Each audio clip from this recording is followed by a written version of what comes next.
Hi guys, welcome back to my channel. I am Rishabh Sharma. आज हम देखेंगे अपने डीएफए का थर्ड एग्जांपल। ये थोड़ा ना एग्जांपल डिफरेंट टाइप का है।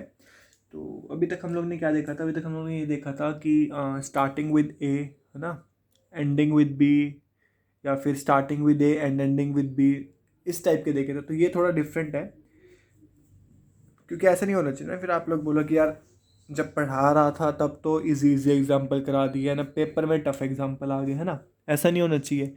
तो अब देखो होता क्या है इसमें, क्या कह रहा है, construct a DFA which accepts a language of all strings not starting with A और नोट स्टार्टिंग विद बी। अब देखो जहाँ पे भी हमें नोट स्टार्टिंग आ जाए ना, note starting and note ending, समझ रहे हो, note starting and note ending जहाँ पे भी आ जाए वहाँ पे हमें यूज़ करना है कॉम्प्लीमेंट। अब कॉम्प्लीमेंट का क्या है, कैसे है कॉम्प्लीमेंट, क्या होता है मैं बताता हूँ। देखो इसको छोड़ो, कॉम्प्लीमेंट भी नहीं, हमें यूज़ करना है D Morgan's law. D Morgan's law, तो डी मॉर्गन्स लॉ क्या है पता है? पता ही होगा यार, सीएससी वाले हो, डी पढ़ के आए हो, वो भी है ना। चलो, तो क्या होता है, ए यूनियन बी का complement should be equals to A complement intersection B complement. यही होता है डी मॉर्गन्स लॉ, है ना। तो अब मेरे को एक बात बताओ, अगर मैं स्टार्टिंग विद ए को मैं ए ले लूँ एंड एंडिंग विद बी को मैं बी ले लूँ, ठीक है। तो मैंने स्टार्टिंग विद ए को क्या ले लिया, ए ले लिया, एंडिंग विद बी को मैंने बी ले लिया। तो अब मेरे को ये बताओ कि बीच में और है, तो और के लिए हम लोग क्या यूज़ करते हैं, यूनियन या इंटरसेक्शन? हाँ, और के लिए हम लोग यूनियन यूज़ करते हैं, ठीक। तो अब क्या होगा, इसको अगर मैं सॉल्व करूँ तो क्या आएगा, इसका मतलब कि A complement intersection B complement. तो हमने ए क्या लिया था, ए हमारा क्या था, starting not starting with A, और ये क्या था, नॉट एंडिंग विद बी, है ना। तो ये क्या होगा और ये क्या होगा, देखते हैं। चलो भाई, ये हमारा हो जाएगा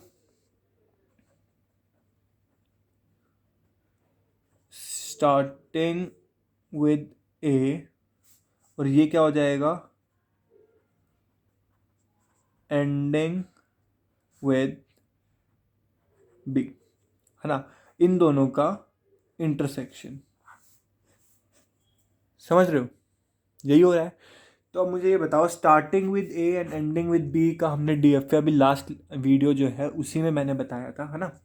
तो मैं सीधा यहाँ पे डीएफए बनाऊंगा। अगर आप लोग को वो समझ में ना आया तो प्लीज़ मेरी जो पिछली वाली वीडियो है, इससे जस्ट पिछली वीडियो ही है, वो आप लोग रेफ़र कर सकते हैं।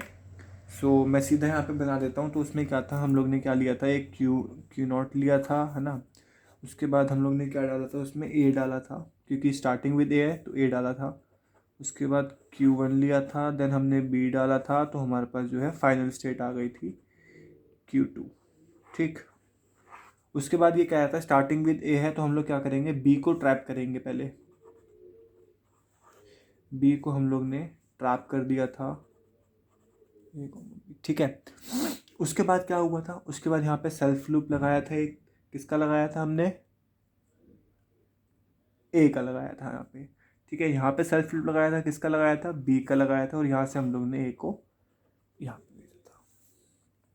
इतना काम हम लोग ने पिछली वीडियो में किया था।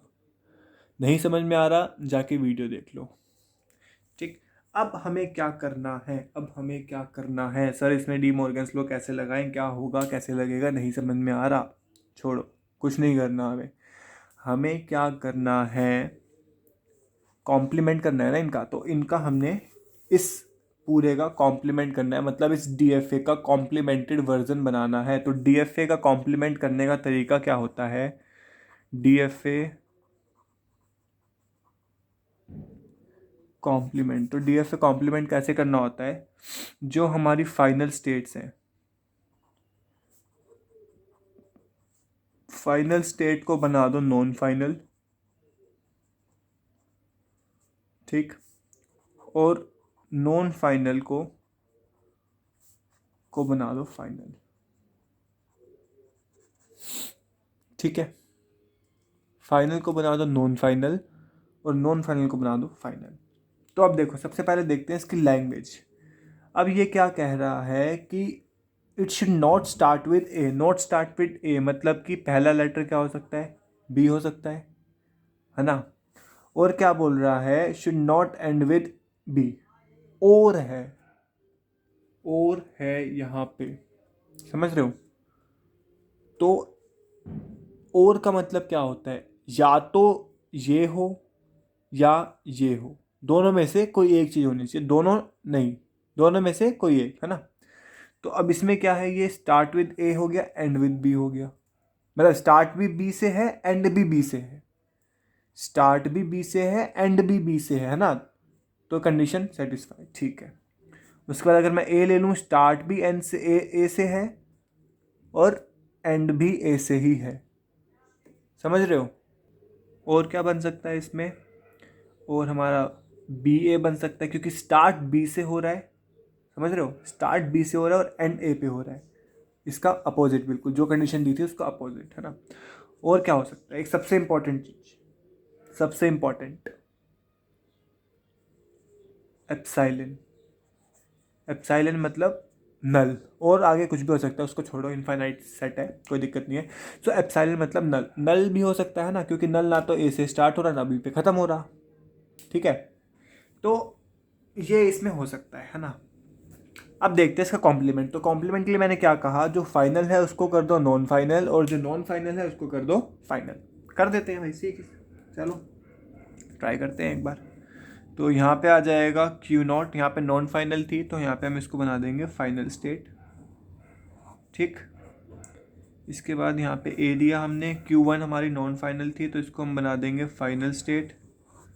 उसके बाद Q2 हमारी फाइनल थी तो इसको हम बना देंगे नॉन फाइनल, ठीक है। इसके बाद यहाँ से जो ट्रैप कर रहे थे, Q3 हमारी नॉन फाइनल थी तो इसको हम बना देंगे फाइनल स्टेट। बाकी सब कुछ एज इट इज़ रहेगा, यहाँ पे B आ जाएगा, यहाँ पे भी B आ जाएगा, यहाँ पे A और B का लूप लग जाएगा, यहाँ से A इधर आएगा, यहाँ पे B का लूप लगेगा एंड यहाँ पे A का लूप लगेगा, बस।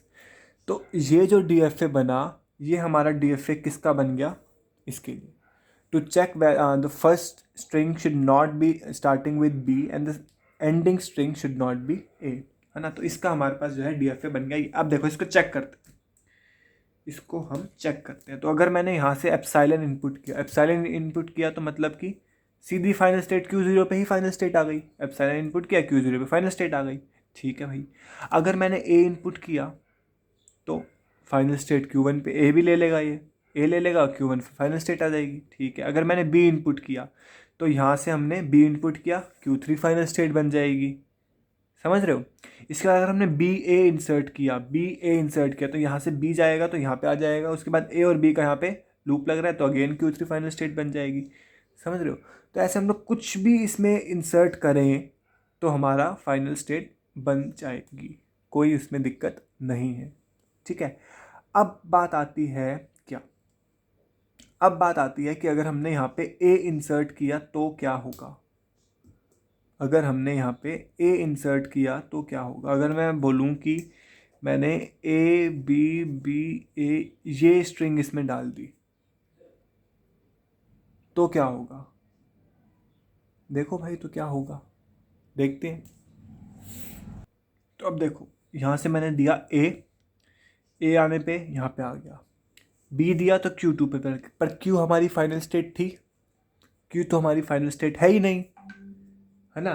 तो इसका मतलब हमारे पास B एक्सेप्ट नहीं होगी, या फिर और भी कोई ले लो। अगर हमने ये एग्जांपल लिया था, सपोज करो ये ले लेते हैं, तो A आ गया Q1 पे, B आ गया Q2 पे पहुंच गई, फिर से हमारा क्या आ गया, B आ गया, है ना।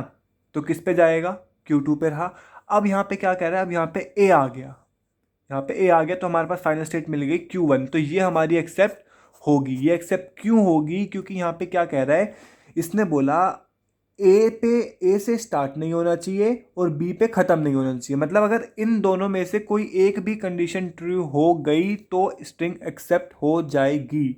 तो यहाँ पे देखो A से स्टार्ट तो हो रहा है बट B पे ख़त्म नहीं हो रहा, कोई भी एक कंडीशन हमारी ट्रू होने पे ये कंडीशन ट्रू हो जाएगी, इस वजह से ये स्ट्रिंग हमारी एक्सेप्ट हो जाएगी। अब अगर मैं वहीं बात करूँ ए बी बी की बात करूँ तो ये स्ट्रिंग एक्सेप्ट होगी? बिल्कुल नहीं होगी ये स्ट्रिंग एक्सेप्ट। क्यों? क्योंकि यहाँ पे जो है दोनों कंडीशंस वो हैं फॉल्स हैं, दोनों कंडीशंस हमारी फॉल्स हो गई, है ना।